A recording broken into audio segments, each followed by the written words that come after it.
Hey guys, welcome to my YouTube channel. If you're new, hello. If you're back, if you're not new, welcome back. I'm glad you're here again.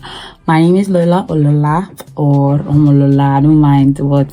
Yes, my name is Lola, and welcome to my new series, Bilingual Words of Encouragement. So the word bilingual is because, as you might have seen in my previous videos, I am a Spanish speaker. I wouldn't say like I know. Oh my gosh, I know everything in the world. I don't. Yeah, I'm still learning. But I aim to be fluent by the end of next year. I am self-taught. I have taught myself Spanish. I've also had I've had teachers, but I would say they've done like 25% of the work. My own efforts have been 75%, 80%, 90%. I know it doesn't add up, but that's my own Spanish journey has been my own efforts. So the Spanish video that you've seen, it's like my own effort. I've worked really hard to get there, but I've also felt like because I live in an English-speaking country and I speak English like every day without fail, it's hard for me to speak Spanish because I don't really know anybody that like speaks it. I just feel like it was kind of hindering me, but now I'm ready to take it to the next level. So yeah, so this video is not a translation of what I said in Spanish, nor is a Spanish translation of what I said in English. The Spanish translation was just like how I feel, my mind, stuff like that. But yeah, so today's topic is Psalms 46 verse 1, but obviously we will talk further after the introduction. Bye.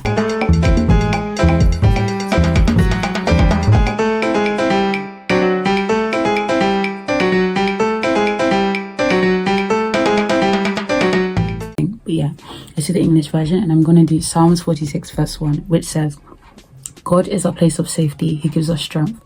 He's always there to help us in times of trouble. So yeah, I think every few weeks I will do these series just so I have time to prepare both in English and Spanish. And yeah, I just think it's a really cool idea. So yeah, I've thought of this topic because recently I felt like when I've read the news or when I'm like on my computer or my laptop and there's just so many news about people dying, and like it's just crazy, especially like from July to now, so many people have passed away. I was like, for example, Malcolm Jamal Warner. I don't know if you watched The Cosby Show or have heard of it, but that was like, I love the 90s, I love the 80s, I love the 90s, I love the early 2000s, and I love shows in that era. So when I heard Malcolm Jamal Warner from The Cosby Show passed away, I was so sad. I almost cried because I was low-key watching what The Parent Trap. I was watching another movie set in the 90s. I was watching The Parent Trap with like Lindsay Lohan, which is a very like kind of light-hearted movie. I'm not going to explain what it's about. You can find it online. It was a very light-hearted movie, and then I hear that Malcolm Jamal has died. Someone that I grew up watching, but like someone I used to watch has passed away. And it doesn't just stop at him as well. It stops at like, it keeps going and going and going. People are dying, people are passing away at maybe before their time. Maybe it is their time, but they're at a young age, or just like natural disasters and wars, stuff like that. All these things are happening to them, and it's just not nice. And I'm like, because these things are happening to us, because these things are going on, it can be hard for us to, be focused, or for us to feel discouraged, or because of our own difficulties as well. Some of us are going through extremely tough times. And I just wanted to be, light in the darkness kind of person. So yeah, the verse is, God is our place of safety. He gives us strength. He's always there to help us. He's always there to help us in times of trouble. So I've got my notes here in Spanish, but I will translate them. So yeah, so I just wanted to say, especially in this contemporary society in which bad news kind of keep happening, we can't do without the love and protection of God, which is very necessary for us, because we need someone to turn to in difficult times. We need somebody to be there for us in times of difficulty. So I just wanted to let you know that whatever you're going through, God is with you. And it's something I'm learning for myself as well, because I don't know, recently I've just been feeling really disconnected from God. I haven't really been speaking to him about stuff, and I wanted to do a YouTube video for a very long time. So I think it's kind of like a coincidence that this bilingual series idea came to me, and also want to showcase my talent as well. So yeah, so I just wanted to let you know that you're not alone. God is always with you. It's something I also have to learn myself. God is always with you, even if it doesn't seem like it does, even if it feels like, for example, for me, like I struggle with I guess instant gratification. I mean, a lot of people do actually. Like sometimes, not all the time, but sometimes I want things now. I want things ASAP. I want things right now. Like, for example, I'm born in July. I've said this before. I'm born in July. And sometimes I get cranky when everyone's celebrating their birthday. January, February, March, April. And I'm like, when is it July? You know, when is July gonna come? I'm that type of person. I can wait for things, but when it takes too long, I was just a different person, honestly. So I do kind of struggle with like instant gratification, or like, yeah, delay, not instant gratification. I struggle with delayed gratification, but I've deliberately started putting myself in situations where I have to wait. And yeah, it can be the same for God as well. Sometimes God will put you in a situation where you have to wait a long time for that reward, like my salary. At the end of the month, I have to wait. I wait because the month just started. So yeah, sometimes God will put you in a situation where you have to wait for a very, very long time to achieve something or to get something.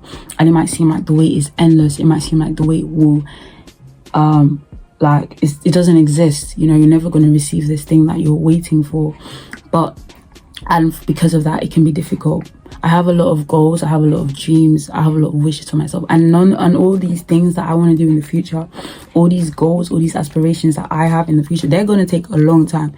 It is not something that I can complete in like 2 weeks. It's going to take years, months, if not years, even decades to like actually do. And yeah, so it is quite hard for me when like everyone around me seems to be having instant gratification, but I have to remind myself, Lola, the lane is not your lane. You know your lane will take longer, but the rewards are better. And yeah, I just don't want you to feel discouraged if you're going through a difficult time, because it will pass. Sometimes life will throw things at us that has us questioning ourselves, have us question our relationship with God. And yeah, like, or sometimes it doesn't throw anything at us, we just feel disconnected, which is how I feel. So I just want you to let you know that, you know, keep going at it, don't give up. I know it's hard sometimes, but what comes easy doesn't last. What lasts doesn't come easy. And yeah, so just keep going, keep persevering. The Bible encourages us to persevere during difficult times. And with Spanish, I'm going to relate it to, I just feel like it's so relatable. I feel like giving up because I'm like, bruh, will I ever reach this level that I want to reach? Because it's just so hard. And then I'm like, I look back on my progress last year. Let me tell you something. Last year, I couldn't do like 80% of what I can do now. And I'm just so amazed. I've just come so far. And I've also printed like a quotation in Spanish in my room right now that reminds me not to give up during these difficult times. And yeah, I've questioned myself. I felt like giving up, but I remember I'm so passionate about this language, and if I give up, I will regret it. And it's not really about learning a language for me. It's just having a sense of resilience, saying that, having a sense of like, I accomplished something, I achieved something in my life, you know. And I feel like it will really help me in future aspects of my life. With, for example, if I'm having something difficult, if I'm going through something difficult, if I'm trying to conquer something that will take a long time, I'll be like, okay, if I've like learned this language fluently, I can tackle any other thing that comes my way, because, you know, this was difficult, this was challenging, but I was able to overcome it. And it's the same thing with Jesus. Sometimes things are difficult, sometimes things are challenging, but if you keep persevering, if we keep giving up, no, don't keep giving up, no, don't do that. If you keep persevering, if you keep going, even if it's hard, you will keep going. I remember last year again, when I did a Spanish video, I had to use a script. I didn't even know I had to copy the script word for word. I had to look at it and I was like, I had to keep doing that. But now I can speak freely about the language, and it's the same thing for Jesus. Like what is hard, sometimes things will be hard at first, but then it gets easier if you keep going, And now I can proudly say that I don't need, when I do speak in another language, I'm just really proud of my progress, and I've wanted to share it for a while because it's something I've kept hidden for a long time because my environment has restricted me. I can confidently say that when I do record in like Spanish, I don't really need a script. I won't say improvise, not yet, but I only use a script for, not really a script, more of like for guidance, so I don't ramble off, so I know what I'm saying, but even then I can also like add as I go along. But last year I couldn't do that. I couldn't memorize anything. I couldn't speak in front of a camera in another language. So yeah, just keep going at it. Don't give up, and you will get better at what you do. I don't even know if any of this is making sense right now, honestly. But yeah, that's just all I wanted to say. And yeah, I hope I've encouraged you today with this video. Yeah, I hope you've enjoyed this video. I'm gonna be more consistent with it. This series specifically will be every 3 weeks, but that doesn't mean I'll be posting every 3 weeks, of course. Just yeah, I'll just look out for my other videos, and I hope you like it. Amen. And yeah, I just hope whatever you're going through gets better. I'm trying to be a kinder person, because I just feel like we need more people. We just need more kind people in the world, especially during these times, these trying times. But yeah, thank you for listening, and I hope you enjoyed. Bye bye.